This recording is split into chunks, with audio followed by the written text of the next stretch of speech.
নমস্কার সকলকে, আমি সুস্মিতা কর, ঢাকা এজেন্ট মহিলা কলেজের শিক্ষার্থী, অ্যাকাউন্টিং ডিপার্টমেন্টের। এখানে প্রথমে আমি যেটা বলবো যে শুভ দাদা একটু আগে বললো যে হচ্ছে আমাদের যে আন্দোলন চলছে তার মূল কেন্দ্রিকটা আমি। এখানে আমি একটা কথা বলবো যে আমিও না, আপনিও না, আমরা এই সকল আন্দোলনের ডাক দিয়েছি আমরা সবাই।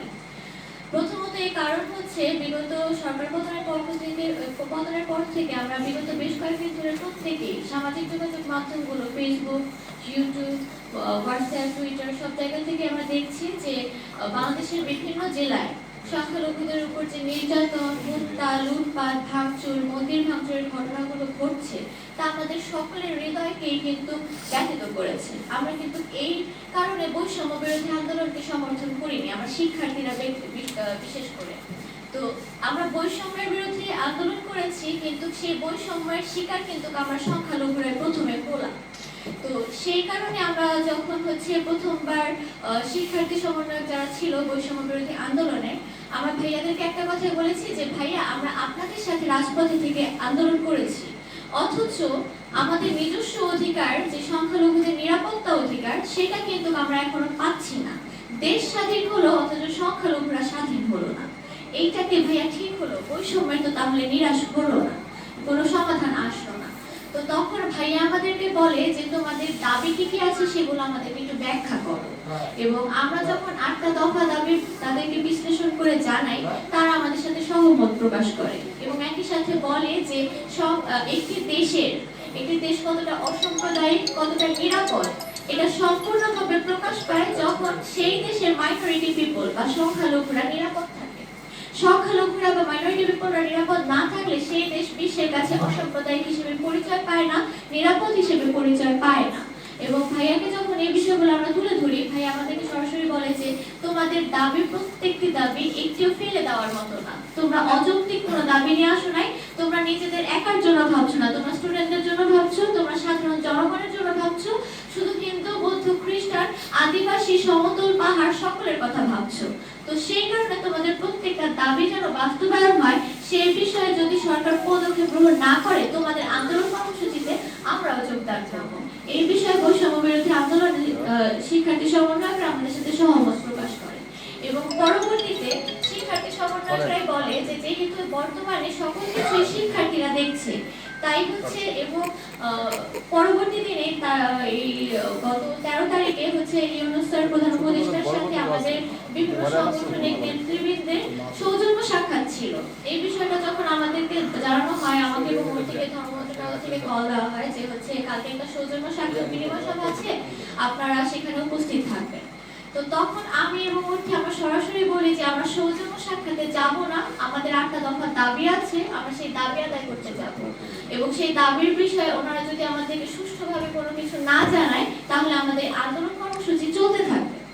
এই কথা যখন ধর্ম মন্ত্রণালয়কে জানানো হয় এবং শিক্ষার্থী সমন্বয়ক ভাইয়াদেরকে আমরা জানাই, তো তখন ওনারা বলে যে তোমাদের 8 দফা দাবি নিয়ে ইউনূস স্যার তোমাদের সাথে বসবে এবং তোমাদের সাথে আলোচনা দিয়ে বসবে, তোমাদের সাথে কোনো সৌজন্য সাক্ষাৎ ওইভাবে আমরা করছি না, সেটা নেতৃবৃন্দের জন্যই থাকুক, যেহেতু ওনারা তোমাদের অভিভাবক, তোমরাই হচ্ছে আলোচনাটাতে আসো। তো আমরা যখন বসি ইউনূস স্যার আমাদেরকে সরাসরি বলেছে যে তোমাদের প্রত্যেকটা দাবি যখন যৌক্তিক এবং মানে ইউনূস স্যার নিজে বিশ্বাস করে যে বাংলাদেশে সংখ্যালঘু সংখ্যাগুরু এই শব্দটার সাথে মানে আমাদের এই মানে ধারণা থেকে বেরিয়ে আসতে হবে এবং এই ধারণা থেকে বেরিয়ে আসার মাধ্যমে আমরা সকলে যেন বাংলাদেশের নাগরিক এই হিসেবে সকলের সমান অধিকার নিশ্চিত করে নিরাপদে বেঁচে থাকতে পারি, এই নিয়ে সবাইকে কাজ করতে হবে।